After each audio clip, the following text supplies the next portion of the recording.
Take a moment, look around you, everything you see, everything you can touch, every star in the night sky, every galaxy we have ever photographed, all of it is just a tiny fraction of what's truly out there. It's a staggering thought. All of human history, all of our art, our conflicts, our triumphs, have played out on a stage that makes up less than 5% of the known universe.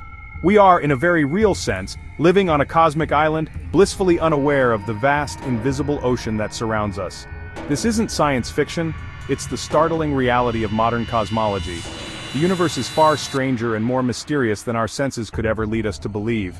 The grand cosmic story is dominated by two enigmatic players, dark matter and dark energy. Together, they account for a whopping 95% of the universe's total mass energy content. Think about that, 95%. It means that for every particle you can see, there are 19 others hiding in the dark, shaping the cosmos in ways we are only just beginning to comprehend. These aren't just empty voids, they are active, dominant components of reality.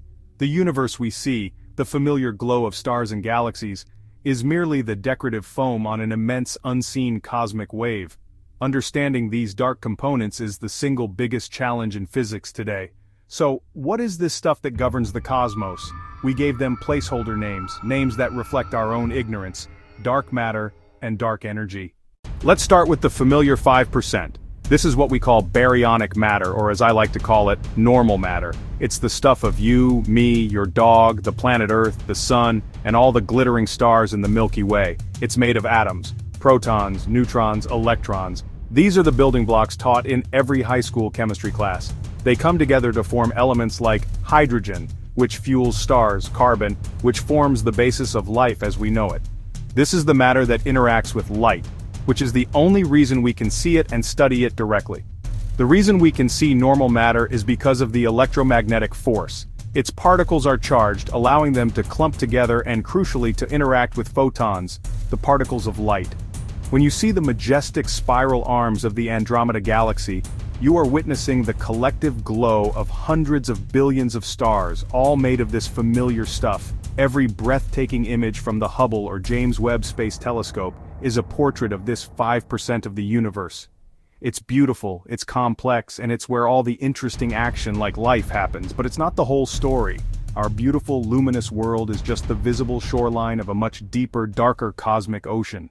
The first major clue that something was amiss came in the 1970s from the work of astronomer Vera Rubin. She was studying the rotation of spiral galaxies. She expected outer stars to move more slowly, like outer planets in our solar system. Inner ones move faster, but that's not what she found. The outskirt stars were moving just as fast as the middle stars. The only way to explain this was if the galaxies were embedded in a massive, invisible halo. That halo provided the extra gravitational glue needed to hold them together. This invisible substance is what we now call dark matter. We estimate that it makes up about 27% of the universe. It doesn't interact with light, so we can't see it with any telescope. But its gravitational influence is undeniable. For example, we see it through gravitational lensing by galaxy clusters. The lensing bends background light.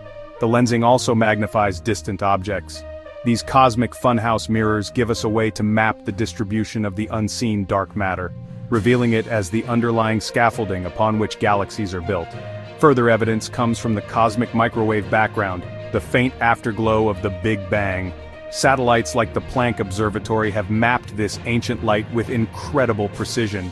The tiny temperature fluctuations in the CMB reveal how matter was clumped together in the early universe. The patterns we see can only be explained if there was a massive amount of non-baryonic matter, dark matter, that began clumping together long before normal matter could. Without dark matter, the gravitational seeds wouldn't have been strong enough to form the vast cosmic web of galaxies we see today. So what is it? We don't know for sure. The leading candidates are hypothetical particles called WIMPs, weakly interacting massive particles, or possibly axions. These are particles predicted by some theories but have never been detected. Deep underground in laboratories shielded from cosmic rays, scientists are running incredibly sensitive experiments. They're essentially trying to catch one of these elusive particles as it passes through the Earth. Finding it would be a Nobel Prize-winning discovery, finally giving a name and face to the invisible phantom that holds our galaxy together. If dark matter was a strange discovery, dark energy was a complete shock. For most of the 20th century, cosmologists debated one central question: Will the universe expand forever, or will gravity eventually halt the expansion and cause a big crunch? Everyone assumed the expansion must be slowing down, just as a ball thrown in the air slows down. But in 1998, two independent teams of astronomers made a discovery that turned everything on its head. The universe wasn't slowing down, its expansion was accelerating. The discovery came from type Ia supernovae, exploding stars that always shine with the same intrinsic brightness. That makes them perfect standard candles for measuring cosmic distances. By comparing apparent brightness with redshift, how much the light was stretched, the teams could chart cosmic expansion.